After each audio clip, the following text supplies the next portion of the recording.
Attitude. And you heard Patrick talk about attitude. Let me tell you about attitude. You all, I'm sure, get involved in research at some point.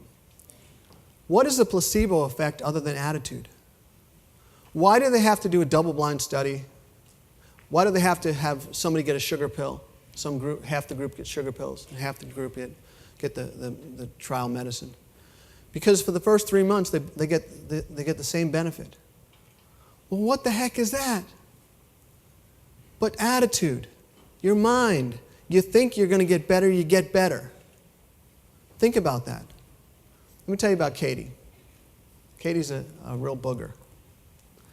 She said to me one day, she came up to me and said, I want to be a cheerleader. She was in 6th grade. And being a parent, I think about the fact that she can't walk as well. She's got cerebral palsy, and she's not going to be able to do the moves as well. And kids that age are so cruel, and they don't know what they're doing. And I forgive them, but they can be really cruel, and she can't do the things.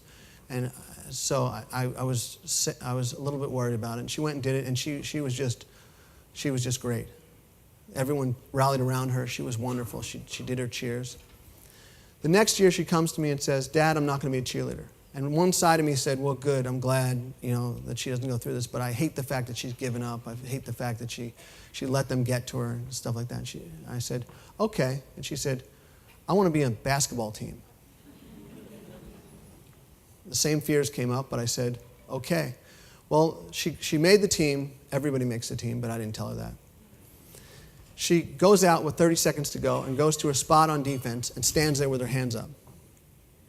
And then as best she can, she runs down an offense and goes there and waits for the ball.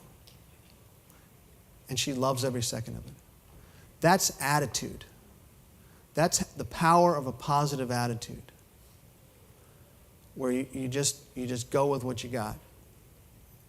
Well, let me tell you one more story about attitude.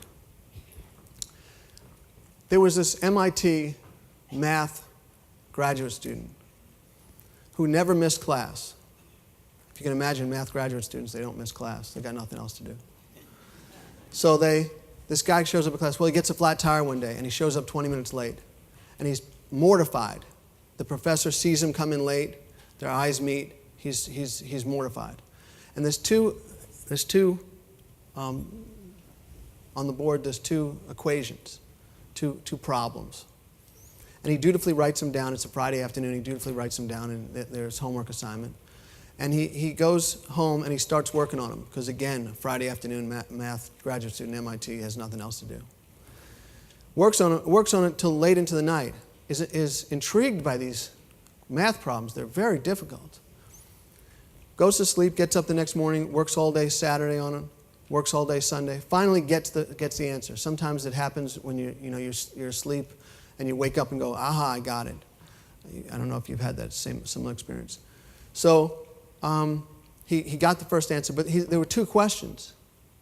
So he tries to start the second one. He wakes up Monday morning, and he hasn't finished it, and he's upset, and he doesn't want to face the professor, so he slides the first answer under the professor's door and says, I'll be working on the second one.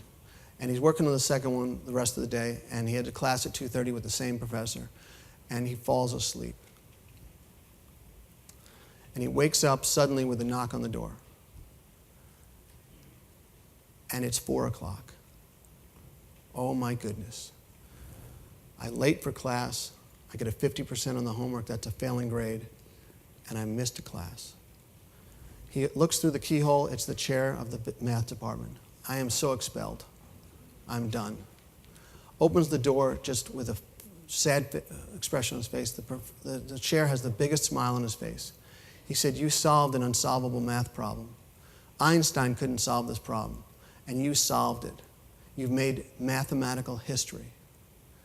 And it's because he didn't know that they were impossible, because he was 20 minutes late for class.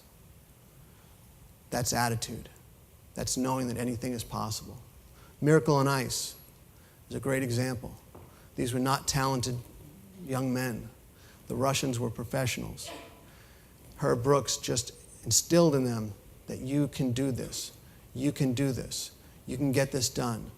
Nobody can stop you. It's attitude, attitude, attitude.